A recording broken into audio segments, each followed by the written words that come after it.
why this is most likely a simulation. So, uh, our reality has conservation laws. So, what are the conservation laws? The universe conserves energy, angular momentum, and charge. So, in what way does the universe conserve angular momentum? Well, angular momentum is the quantity, usually denoted by L, and so the equation is L is equivalent to I times omega, where I is the moment of inertia of the body, and omega is the angular velocity, right? Omega is a vector, because it represents angular velocity, and then angular momentum, or L, is also a vector, but I, the moment of inertia, is a scalar, does not have a direction. And so, a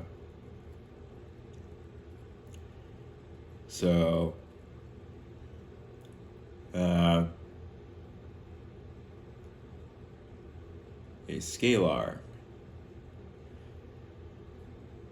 So the planet Earth is spinning towards the east. That it is doing so is because of the conservation of angular momentum.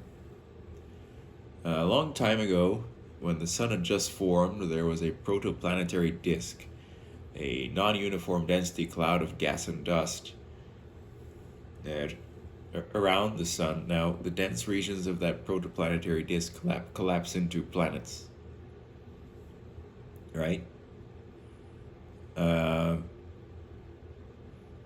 And so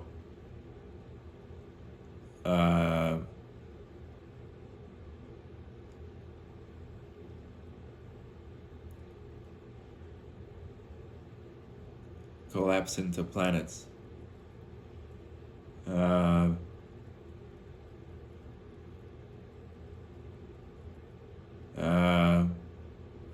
And so basically, the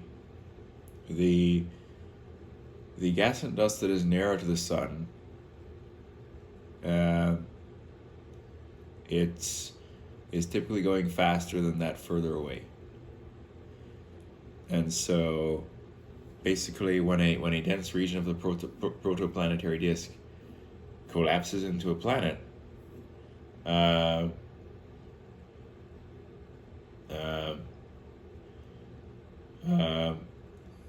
the gas and dust that is nearer to the sun is going faster. And so, for angular momentum to be conserved, right, the planet must therefore spin towards the east because of the speed difference given the gas and dust that is nearer to the sun is going faster. And so if you assess a dense section of the protoplanetary disk, if the gas and dust nearer to the sun is going faster than that further away, when it collapses into a planet, that net angular momentum must be conserved. And hence the planet collapses and then slowly forms and collapses, and then it's spinning towards the east to conserve angular momentum, right? And so that happened a long time ago.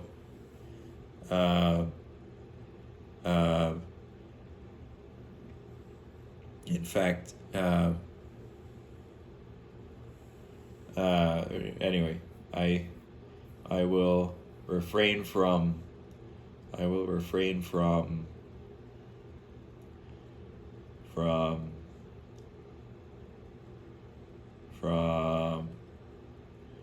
giving an estimate for that. Anyway,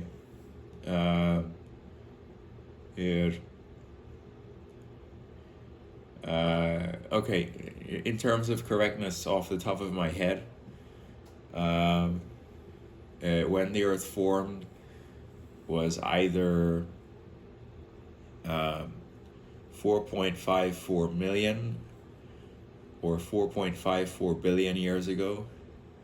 It's either that number in the millions or that number in the billions. Now the age of the universe is estimated at 13.8 billion years old, right? And so and we can sort of estimate that, given the sort of rate of recession of the galaxies, indicating that at some point things were much closer together, and therefore the calculation of the Hubble constant, which, when taken, I believe, the reciprocal of, you get the age of the universe. And so my intuition is saying the universe is about 13.8 billion, whereas the Earth is about 4.54 billion. But lest I be criticized for saying some incorrect number off the top of my head, it could be million instead of billion, but my confidence is leaning towards 4.54 billion for the age of the Earth, not million. Anyway, so anyway, and so that the planet's been spinning towards the east since the formation a long time ago. That's because of angular momentum. Now, so basically, angular momentum is why they are spinning towards the east, right? And so puny humans on the surface of the Earth, right?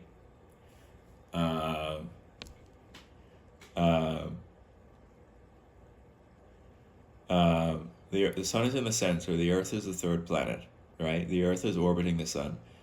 The puny humans are protruding radially from the surface of the Earth. And so, given that the Earth is spinning towards the east, the puny humans will perceive that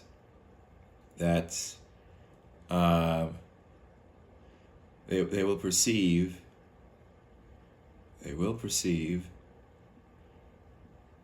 that the sun is rising in the east. At noon it is overhead, and then it is setting in the west, right? And that is because, basically, as they observe the sun setting in the west, the puny humans are rotating with the surface of the Earth towards the east, such that they are rotating now to the dark side of the planet, which is not illuminated by the sun, right?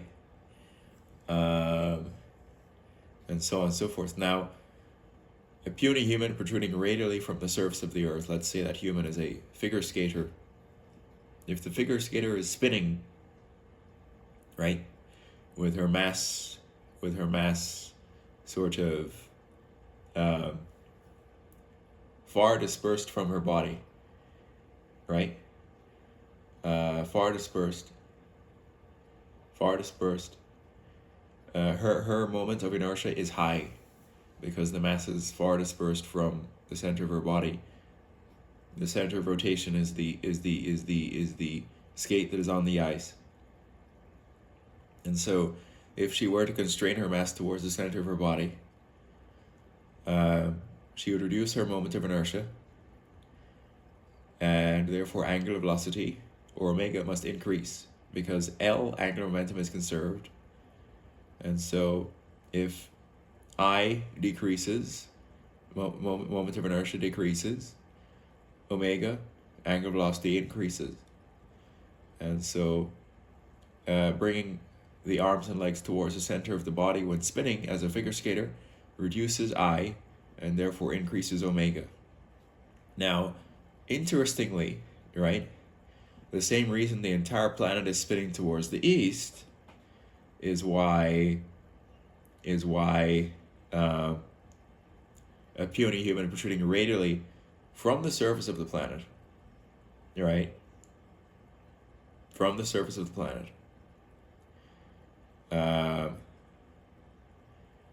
will also experience that sort of speed, angular velocity speed increase given sort of distribution of mass towards the center of rotation or spreading out away from center of rotation.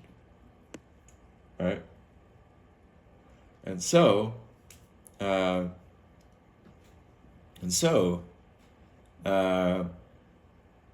this is also the case in a more, sort of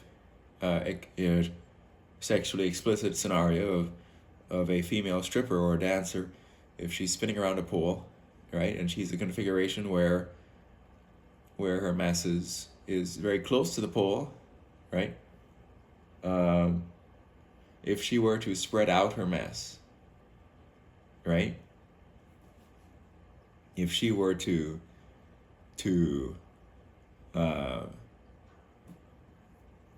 sort of spread out her mass, in other words, spread out her legs, sort of while spinning around the pole, and her legs were initially sort of close to the pole, that is increasing angular momentum, or I. And so if I is increasing, then omega is decreasing, and so she'll go from spinning relatively fast around the pole to, if she spreads her legs out, then she starts spinning slower, right? So the entire fabric of reality is conserving angular momentum, whether it's the whole planet spinning towards the east or a puny human protruding radially from the surface of the planet. In that dimension, it is still angular momentum conservation, and so on. Now, that's only one of the conservation laws. Anyway, now we get to energy. And so energy is also being conserved. And so basically the whole thing is conserving energy. And so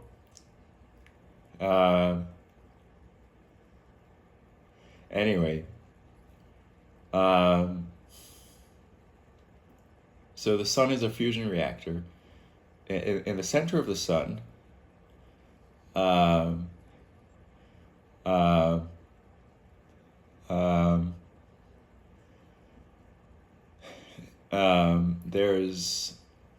there's fusion going on. So basically, a typical main sequence star has a sort of like an amount of fuel. That amount of fuel is sort of hydrogen, right? And so 4 hydrogen atoms make 2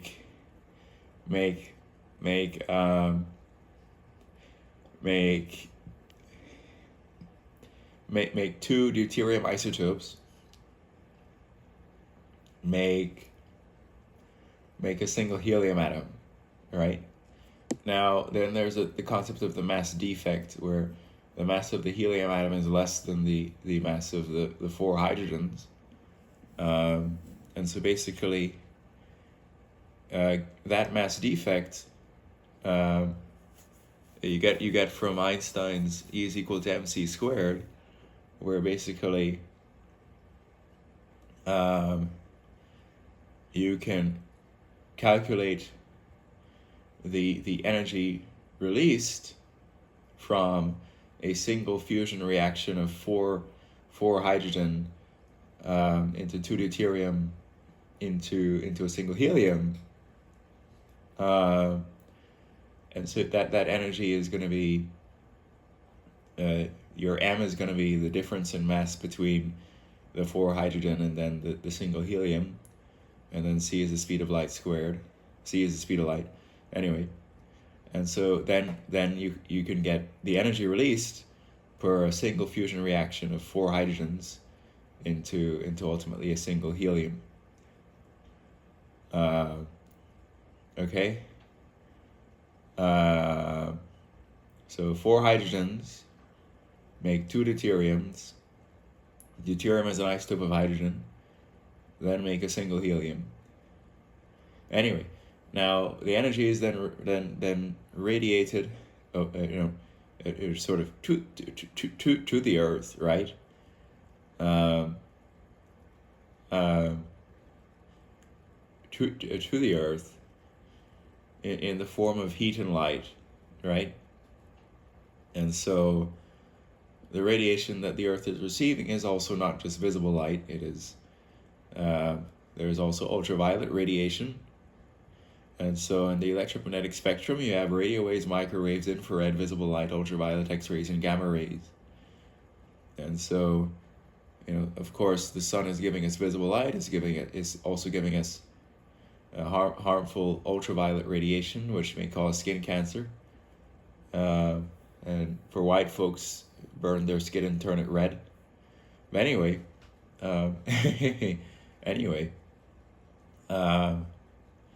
and so that heat and light energy that is reaching the Earth is the source of the majority of sources of energy on planet Earth. And so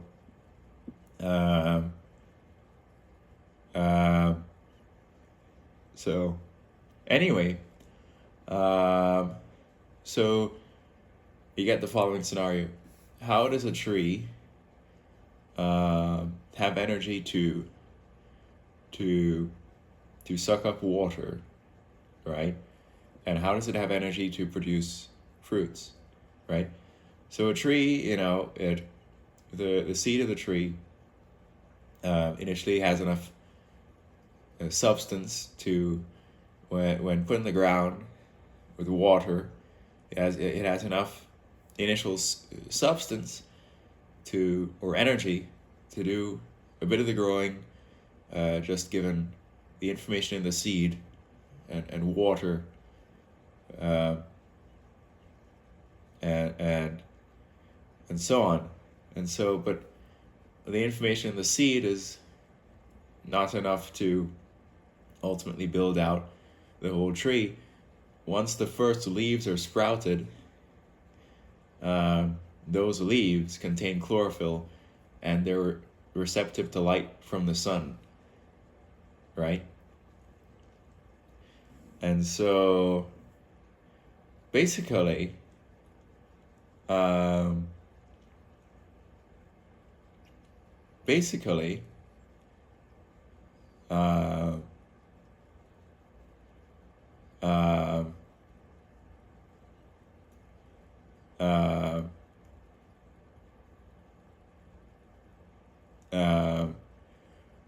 so chlorophyll, photosynthesis is going to be CO2 plus H2O plus sunlight.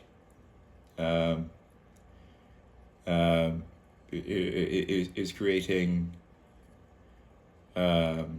oxygen and starch, right? And so the sunlight is providing the energy that the chlorophyll in the leaves is responsive to, and so on. So, and then all that comes together to basically do CO2 plus H2O plus chlorophyll plus sunlight gives you starch and then oxygen. Now,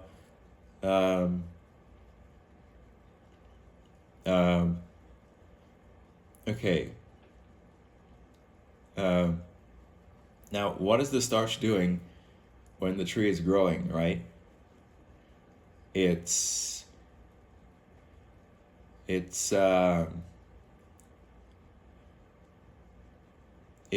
actually building out the bark structure of the tree.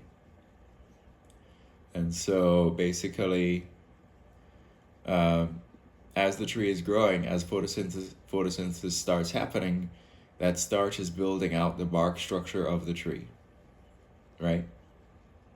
Uh, so, um,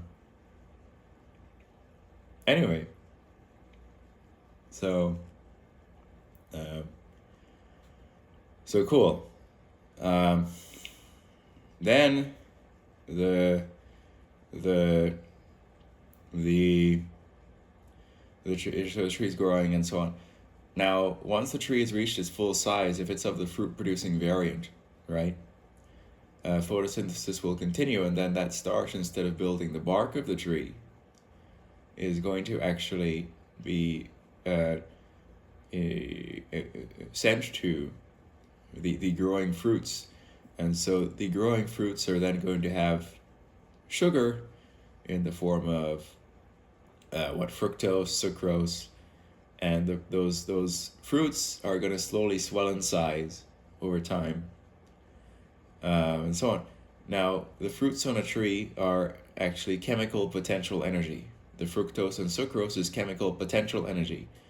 And so what is potential energy? It's energy that is stored in some form that has the potential to give something else energy, right? And so, well, but that's not probably a general description of potential energy, because it doesn't have to be that it's giving something else energy, because if something has gravitational potential energy, that is intrinsic to that object, and then if released, it will turn into kinetic energy. But anyway, so a fruit contains chemical potential energy in fructose and sucrose. And so then once a human with saliva and a digestive system bites into the fruit, that information in the fruit, which is chemical potential energy, is converted into energy that the body may use to move around and think. And so basically, for a person to raise their forearm by bending their elbow, the bicep is sort of constricting, right? And for the bicep to constrict, right, it is doing work on the forearm, right? And so basically, for something to be able to do work on something, it must have energy. Why does the bicep have energy? Because the human has been breathing in oxygen, and then oxygen helps the muscles, and then it's also been consuming foods with such as carbohydrates or sugars that give the body energy, right? And then of course protein builds out the structure of the muscles, right? Anyway, and so your body has energy. Now, anyway, so the entire fabric of reality is conserving energy. And so you can ultimately trace energy such as, the kinetic energy of the particles in the atmosphere, which is the wind. That energy is fundamentally because of the sun, right? And so the sun is heating up the atmosphere non-uniformly because the intensity of radiation decays with the square of the distance. The equator is hotter and then the poles are colder, right? And so that sort of temperature gradient causes fluid flow from hot to cold, and then further the specific heat capacity of water is moderately high, and so it takes more radiation for a longer period. Or to correct myself, it takes water a longer time to become hot with the equivalent amount of radiation then it takes land to become hot. And so during the days, the land is going to get hotter faster than the oceans, and so therefore air over the land is hotter than air over the oceans, right? And so then fluid flow is going to be from hot to cold, and so you get your typical daytime land to sea breeze, right? Now anyway, um, so anyway, and so that energy that is the kinetic energy in the air that is the wind is because of the sun, right? Now, a bunch of humans that are clever can decide to create a wind turbine plant, and a bunch of human brains, which are also conserving energy, because a human brain is a electronic computer in which there are axon dendrite pairs and their action potentials. What is an action potential? It's basically a spike in electrical activity, which is how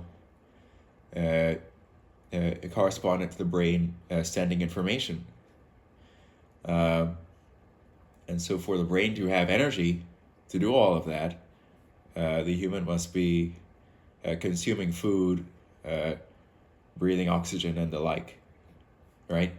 Anyway, and so a bunch of human brains that are conserving energy can decide to make a project to build a wind turbine plant, right?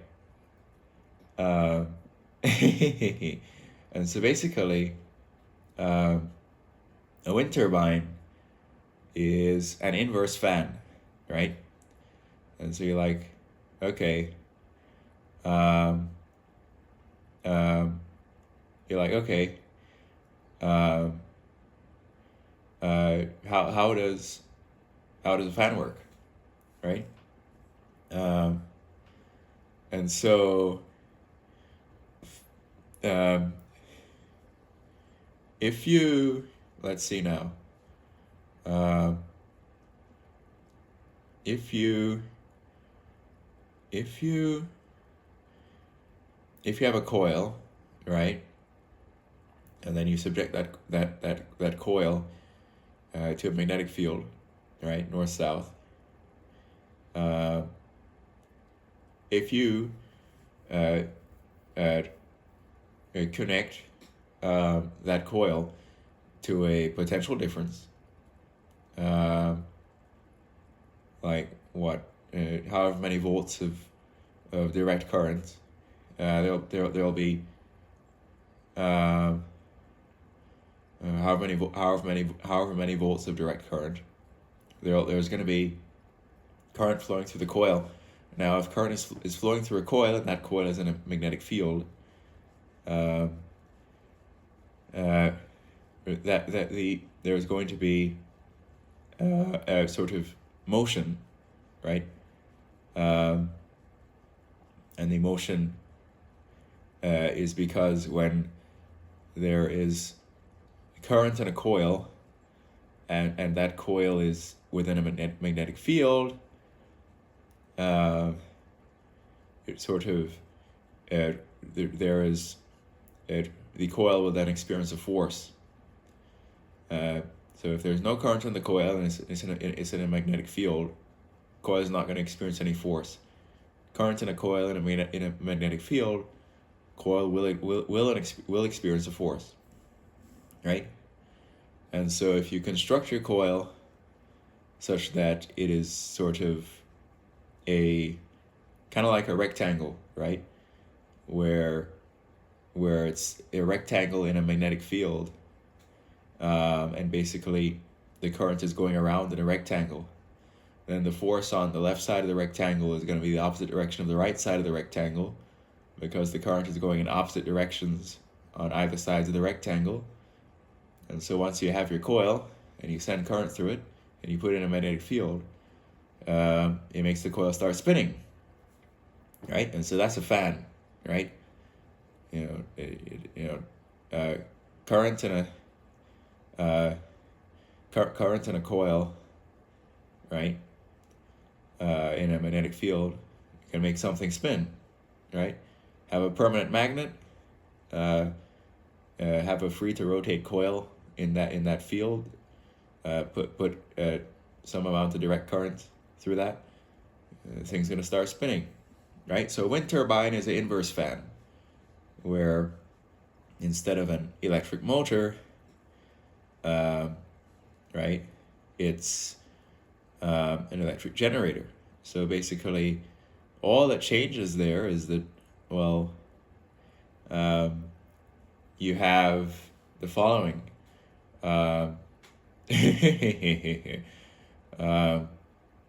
You have the following. Instead of putting a current through a coil, the blades of the wind turbine are designed mathematically to maximally extract the kinetic energy from the air into rotational motion. The curvature parameters of the blades are calculated in simulation and with mathematics to be the optimal curve and shape to make the efficiency of conversion of kinetic energy in the air to rotational motion as good as it possibly can be. The precise curvature and structure is optimized to make it the most efficient as possible, right? Now, so once that's spinning, right, it's gonna be a coil spinning in a permanent magnetic field, and then that's gonna induce a current in the coil, and that current can then be sent off to a battery, right, or for storage, or could to charge a battery that stores the energy, or it could be just used in real time by another device like a light bulb, right? And so basically, the wind energy is coming from the sun, fundamentally causing temperature differences in the air, right? And then the turbine is doing that wind energy, kinetic energy in the air to rotational energy to electrical energy, and that can power other things or charge batteries. Anyway, and so Tesla, the company, doesn't really, it's a much larger company than just a car company. It's really phenomenal, because really they also have ventured very deeply into energy storage. And so Elon Musk, after he finished a physics and business bachelor's at Penn, he got into Stanford Graduate School to start a PhD in energy physics, right? To work on battery technology, because he saw that as a pivotal thing that needed to be optimized for the future of human civilization, right? And so he drops out of it 2 days into it to start an internet company that facilitates online transactions. But not getting too much into all that, right?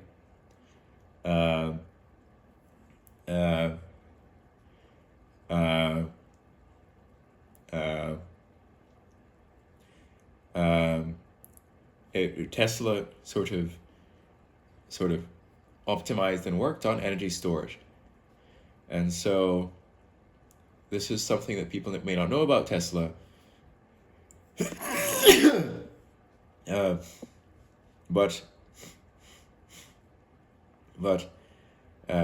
But the Tesla Megapacks, right, may actually sort of be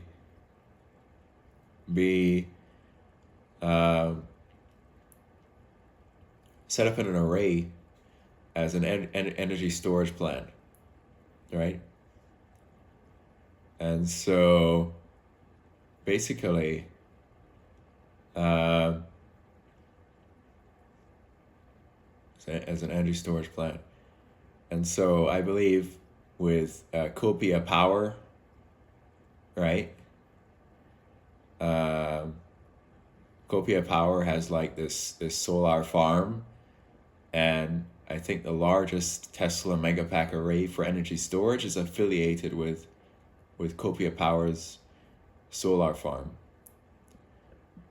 right? And so the Megapacks are just large batteries that deal with energy storage, because the key thing is that with renewables such as solar and wind, sun doesn't always shine, wind doesn't always blow, and so you need to have excellent energy storage that basically is going to enable continuous access to electricity and power during moments in time in which the renewable energy source is inconsistent or unavailable, right? And so basically, you have that, right? And so that's what's going on, right? And so they're doing that now. In terms of the conservation laws, right? The universe also is minimizing potential energy. And so if there's ever an avenue for potential energy to be minimized, the universe will take that avenue. And so basically, there could be electric potential energy because two negative charges are next to each other, right? And we know that two negative charges experience a force of repulsion away from each other, right? And so when two negative charges are very close to each other, there is electric potential energy from the force of repulsion, right? And so if they are held fixed close together, there's going to be electric potential energy. If they're let go, that electric potential energy will be converted into kinetic energy of the particles, right? Because the universe is going to take whatever avenue to minimize potential energy, right? And so on. And so basically, there's a video on this channel where I called it "The Machine Conserves Energy" (SLED), where of course I'm snow sledding down a hill, right? Top of the hill has gravitational potential energy, and as I slide down the hill, that gravitational potential energy is converted into kinetic energy, right? Anyway, the snow sledding video. Anyway,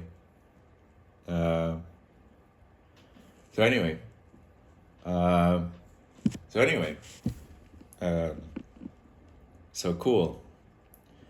So that's been a lot of stuff about angular momentum conservation, energy conservation.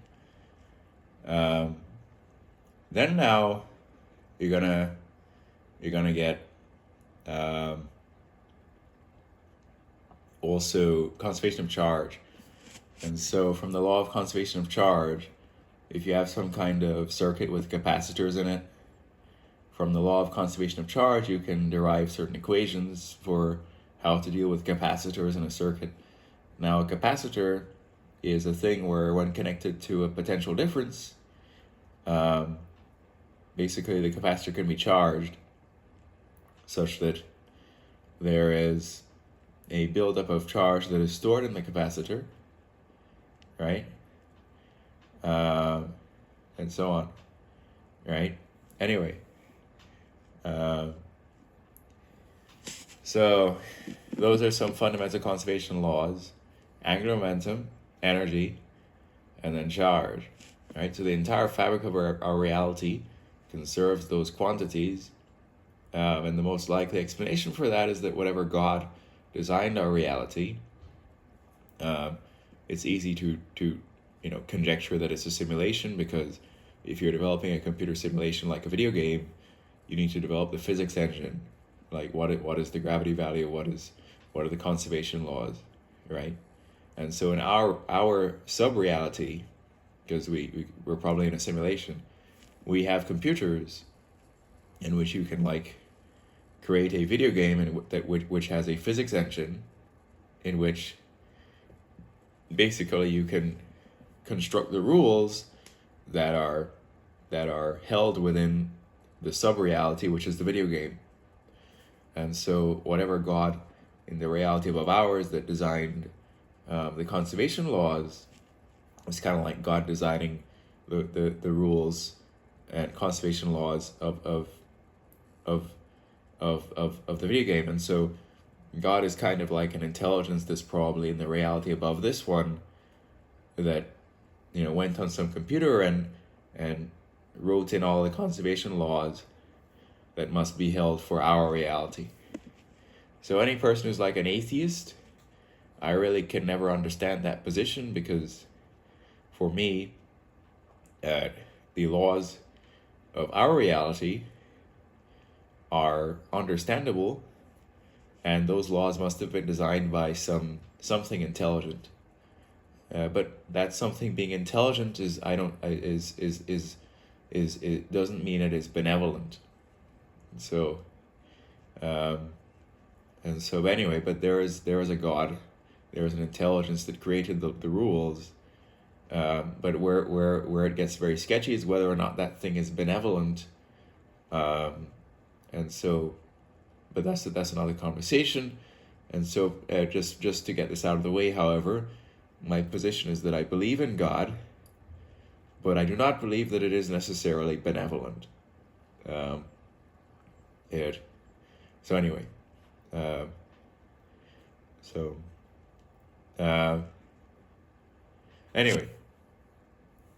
anyway.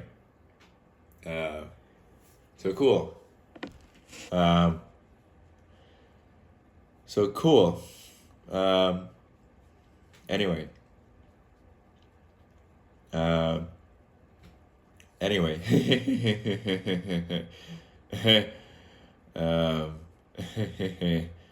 Anyway. So.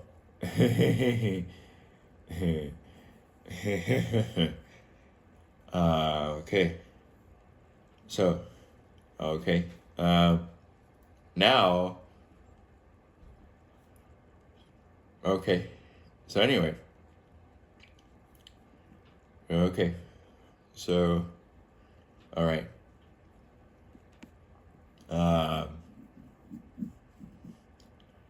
Okay. So, cool. So, anyway.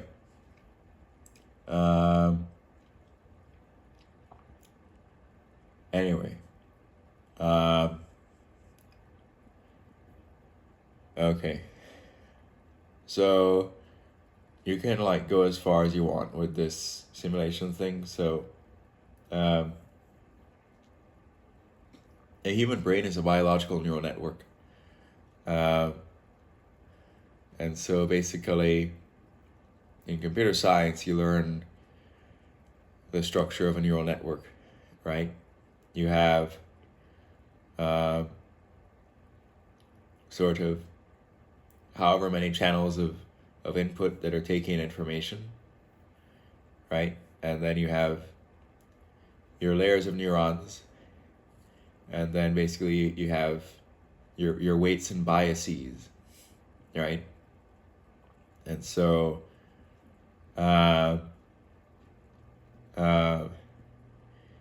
your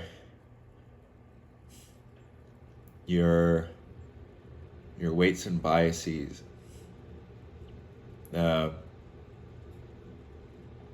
so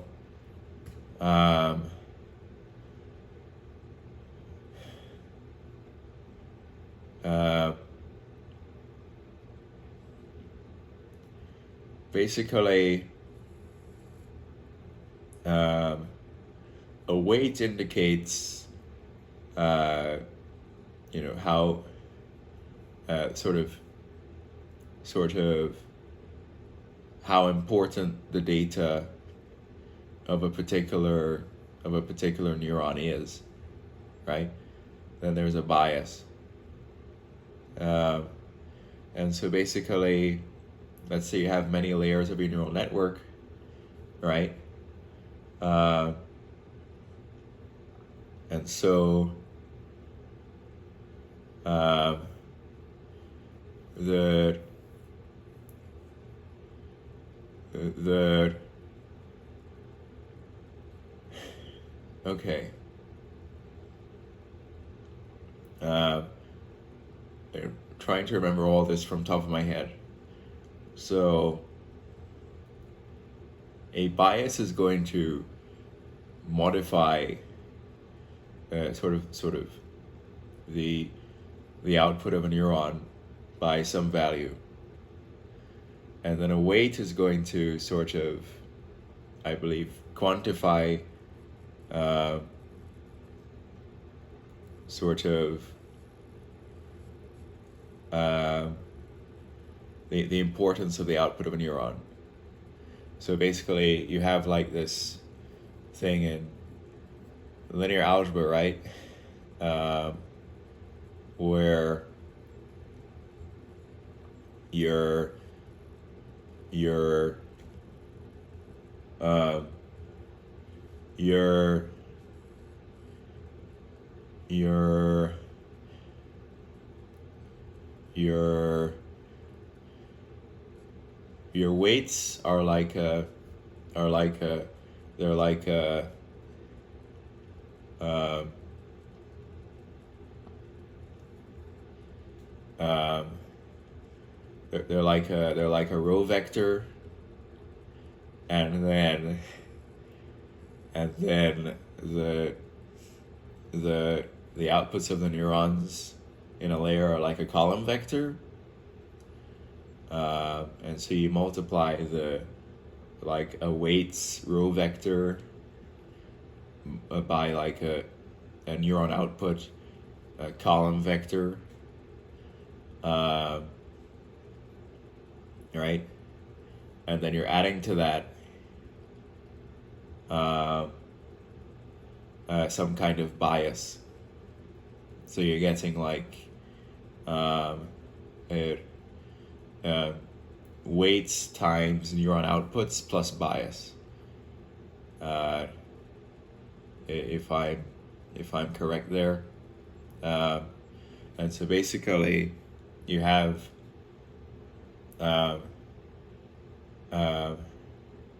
yeah, weights times neuron outputs plus bias, right? And so uh, uh, so uh, uh, uh, so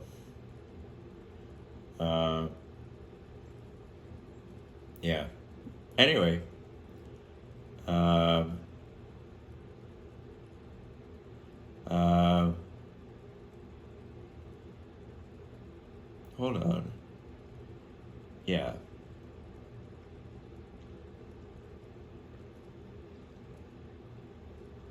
Huh.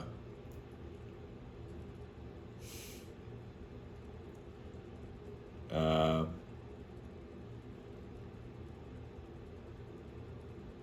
okay.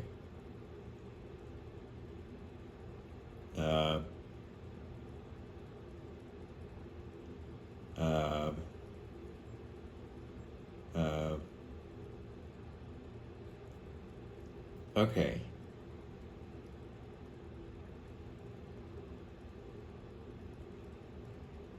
Yeah. So yeah. Okay. Anyway, so I'm just remembering all this from top of my head. So okay, weights times neuron outputs plus bias, and then this is like throughout many layers of the neural network, and so basically, um, the neurons are connected like every neuron to every other neuron, um, and perhaps if I because I'm trying to recall to enhance my understanding, because if you look things up, you're allowing your brain to be weak. I'm trying to recall um, perhaps the weights are actually indicating the weight of the connection strength rather than the weight of the neuron output. Um, and so like this connection has this weight to it. Anyway. So anyway. So anyway. So anyway. So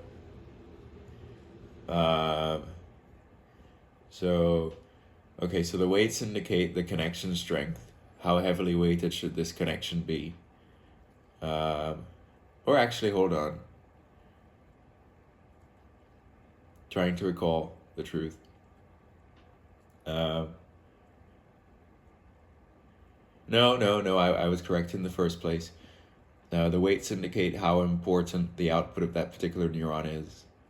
And so let's say one output of the neuron is not important, and so you give it a low weighting.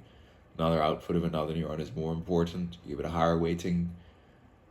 And then you're getting, like, as I had said correctly, that it is weights times neuron output plus bias. So I was right. Okay. So anyway, so cool. Anyway, and so basically, that neural network could be for something like analyzing handwritten digits, and then it has to output a number between 0 and 9, right? And so basically, 0 and 9. And so basically, you have that. Now, the key thing is that how in the heavens do you converge on the appropriate weights and biases? And this is over many iterations of training, in which there is sort of optimization of the weights and biases via probably an approach in which you have some type of gradient descent. What is gradient descent? If you have a multi-dimensional function, right? Let's say the function describes, you could imagine like some three-dimensional topographic space, like, mountains and valleys, right? That's like some multi-dimensional function. Gradient descent is going to find the sort of minimum of your multi-dimensional function or space. So if you have like this fluctuating topographic mountains and valley function, right, where you're plotting from x and y to z, right, your gradient descent is going to find the valley, right? And so generations of training with backpropagation calculus and gradient descent, the function you're minimizing is the loss function. The loss function is the difference between the current predictions of the network and the actual true values for the given input, right? And so you have a bunch of, you have like this, let's say that your input is a bunch of handwritten digits, right? And then your output is the correct numbers for each handwritten digit input, right? And so the loss function is going to quantify the difference between the current predictions of the network and then the correct value. And as you do gradient descent on that loss function, in which then the optimal values for the weights and biases are determined to then increase the prediction accuracy of the network, right? and so on, right? Okay, and so basically, you have that. So basically, um, um, and that then the prediction accuracy of the network will increase. And so a human brain is a biological neural network with a bunch of action potentials, and so on. But action potentials are not binary information. It's not just there is current and not current, like a binary digital computer, right? There is actually a sort of range to the intensity of an action potential. And so it can be a weak action potential, it can be a strong action potential. Right? So anyway, and so the brain is a biological neural net with a bunch of action potentials that are sending information. But the information in the action potential is not just a 1 or a 0 in terms of there's current or not current. Again, there is a range to the intensity of an action potential, whereas a digital computer is just like current is flowing, and it's a 1, or current is not flowing and it's a 0, right? Okay. So anyway, uh, anyway, so cool. So cool. Anyway, so anyway, cool. So cool. Anyway, cool. So anyway, so now,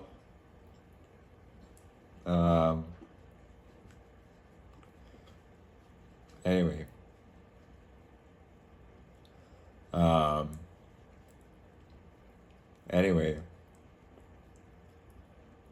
anyway, okay. So anyway, so cool.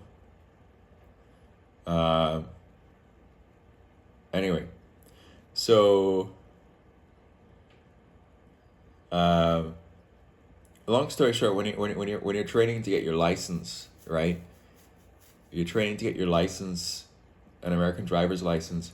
You need a certain number of hours, I believe, of practice driving, in which you have like a parent with you or something, right? And then you write in the book all the accumulated hours of practice driving with a parent with you, right?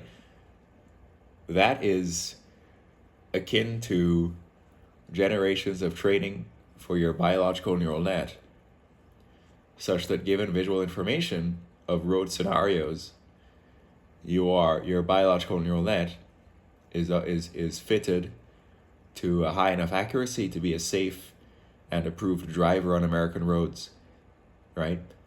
And so basically, and so once your biological neural net is fitted to visual information on roads, what happens is that your biological neural net is taking information through your eyes, and then it's gonna return outputs.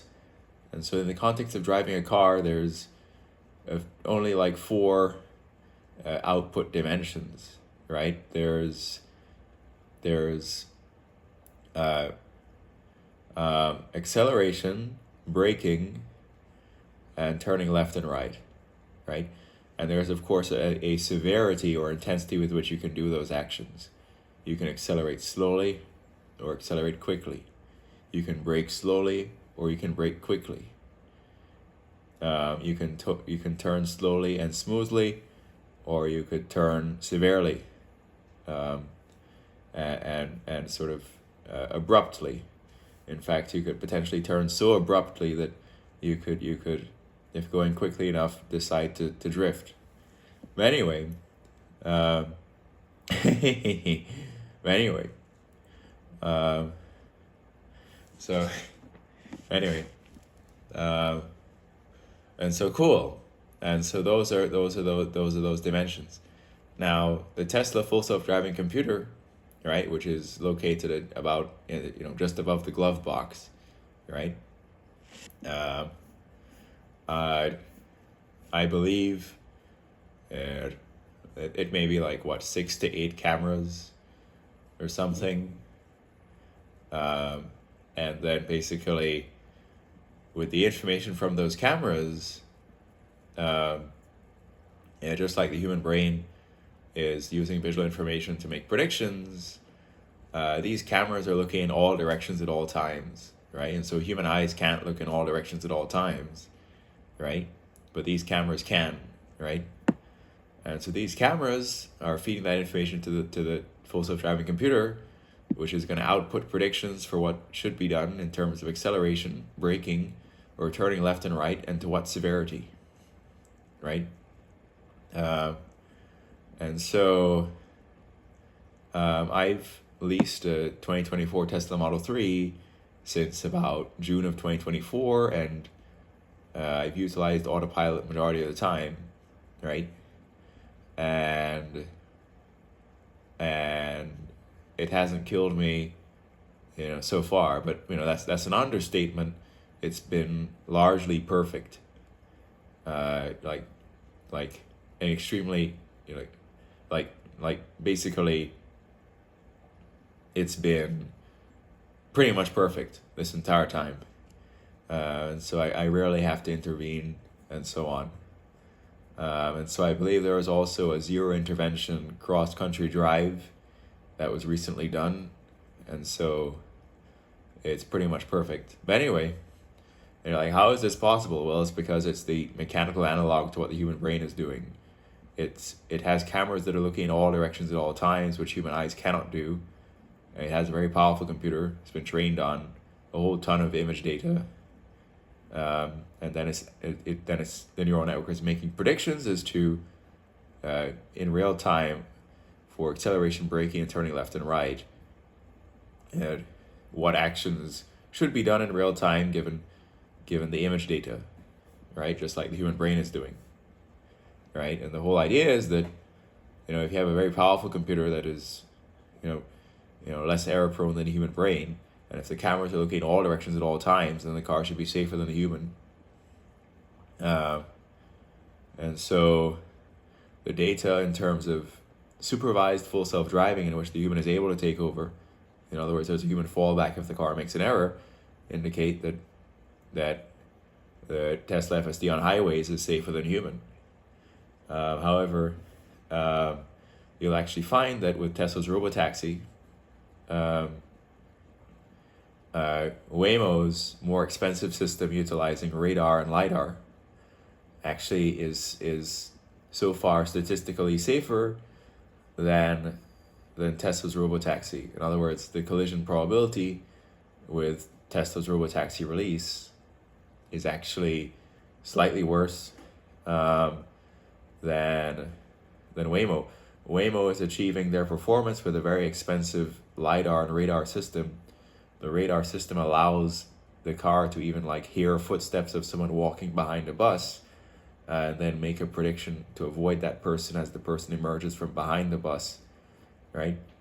And so Tesla's system has no means of taking in auditory information and making predictions with auditory information like Waymo's can, right? Anyway, so anyway, so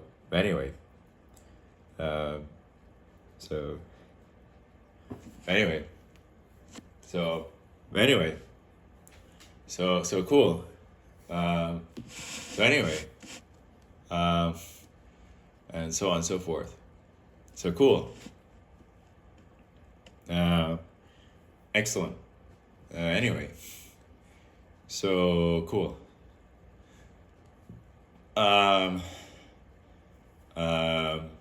Yeah.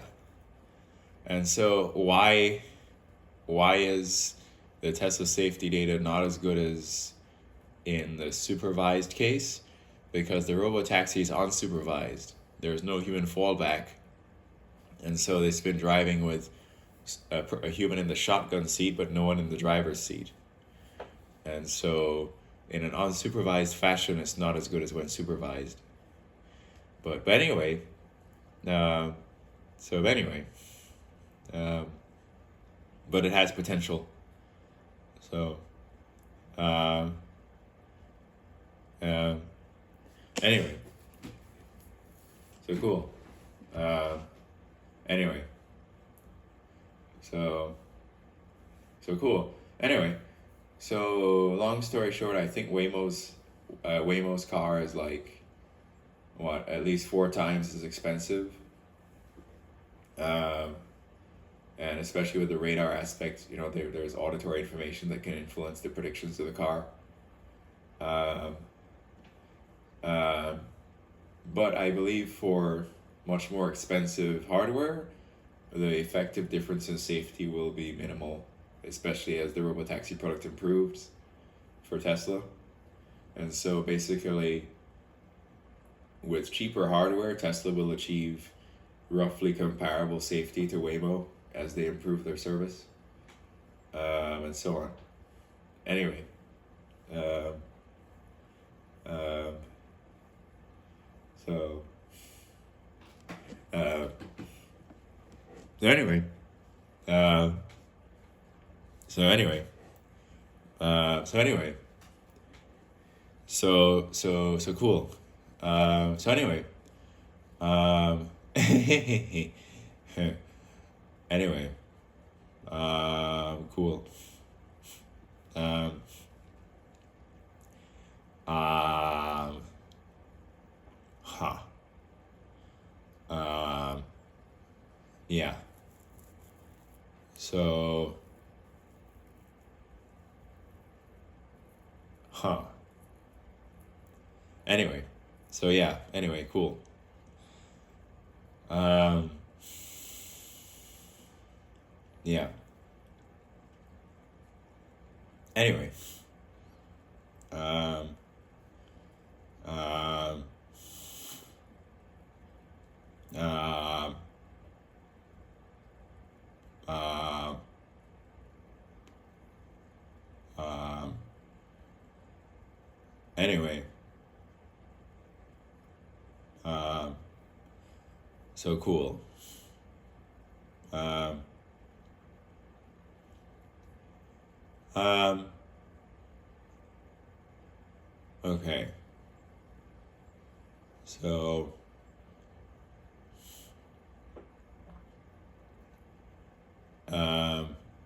yeah. Um, yeah.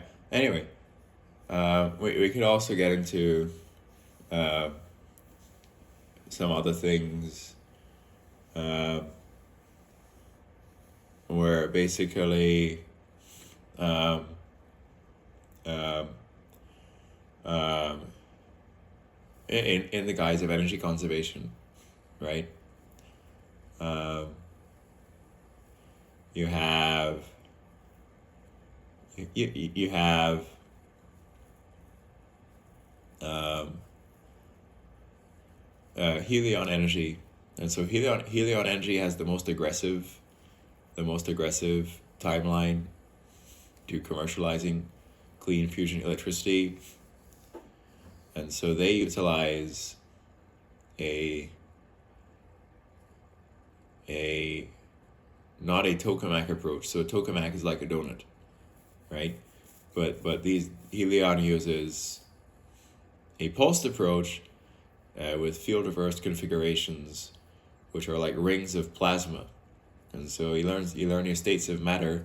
You have solid, liquid, gas, and then an even higher energy gas, higher temperature gas, is called plasma. So the sun is a plasma ball, right? A ring that is a field reverse configuration is a plasma ring, right? And then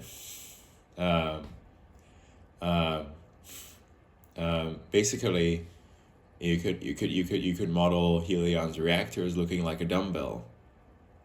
The thick ends of the dumbbell are where the field reverse configurations are generated, and then the machine's magnets accelerate the field reverse configuration rings towards the center, right? And then and then and then the field reverse configurations are compressed at the center by the machine's magnets, and then basically given the compression, sort of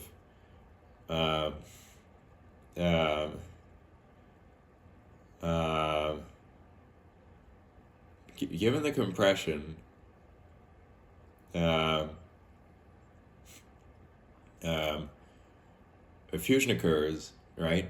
And then when the fusion occurs, it sort of expands outwards with the energy sort of released from fusion, and that expansion outwards pushes back against the machine's magnets, and so by I believe Faraday's law of induction, this is then going to do what they call direct electricity recapture, where because the sort of plasma is expanding outwards upon fusion and pushing back against the machine's magnets that are trying to compress it, you get direct electricity recapture, right?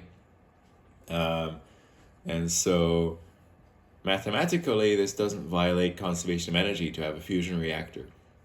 It's going to require energy or electricity to have the machine's magnets be strong enough to have sufficient compression to start fusion in the first place. So, but once the fusion is started, the fusion is going to release so much energy that if you're using direct electricity recapture and getting a moderate percentage of the released energy from fusion, the amount of electricity that is coming out of the reactor is more than what went in to have the machine's magnets be strong enough to start the fusion process.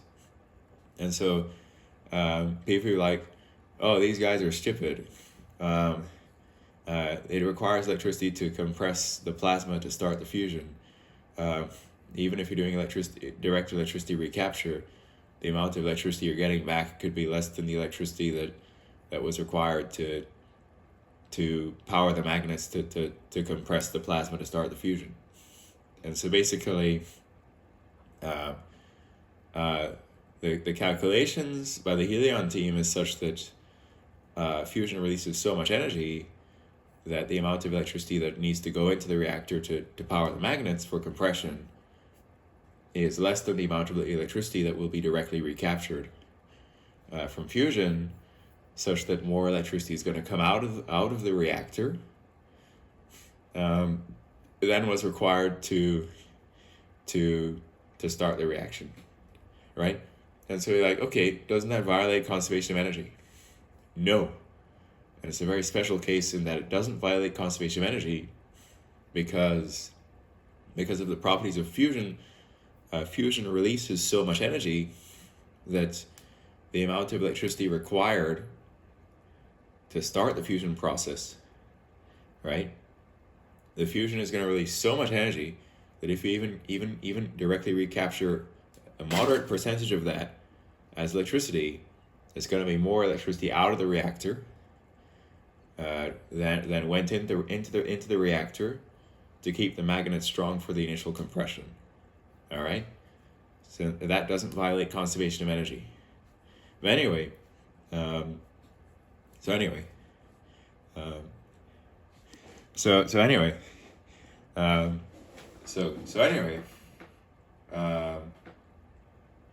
cool. So cool. Anyway, yeah. And so basically, so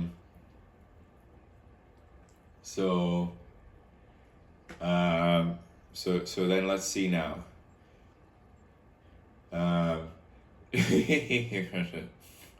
So anyway, so that then you have that, and so basically, I believe Microsoft actually has a deal with Helion Energy where where um, where they expect clean fusion electricity from Helion Energy to power Microsoft data centers by 2028, right? Um, and so that's so they are the company that has the most aggressive timeline to commercializing fusion. Anyway, and so the people rich enough can be accredited investors in that. But anyway, um, so um, so anyway, so anyway, um, so there's tons of capacitors on that thing, and it's really crazy. So uh, so anyway, um, they're in, I believe, Everett, Washington, um, and then they're building the first fusion power plant in the world in the state of Washington right now. Anyway, uh, uh, and so what else about the reality that we live in is likely a simulation? I've touched on so many things. Um, um, so anyway, you could do photovoltaic cells, right? Um, where where basically um, uh, light energy radiation from the sun impinges a photovoltaic cell, um, leads to current, which I believe is it leads to current via the photoelectric effect. I believe. I'm trying to only say true things, recalling from memory to enhance my overall intellectual prowess in part. But anyway, um, so basically, you um, uh, with a photovoltaic cell, the solar radiation will impinge that and then cause motion of electrons via the photoelectric effect. So then that can be current that is either stored with a battery for future use or could power like a light bulb.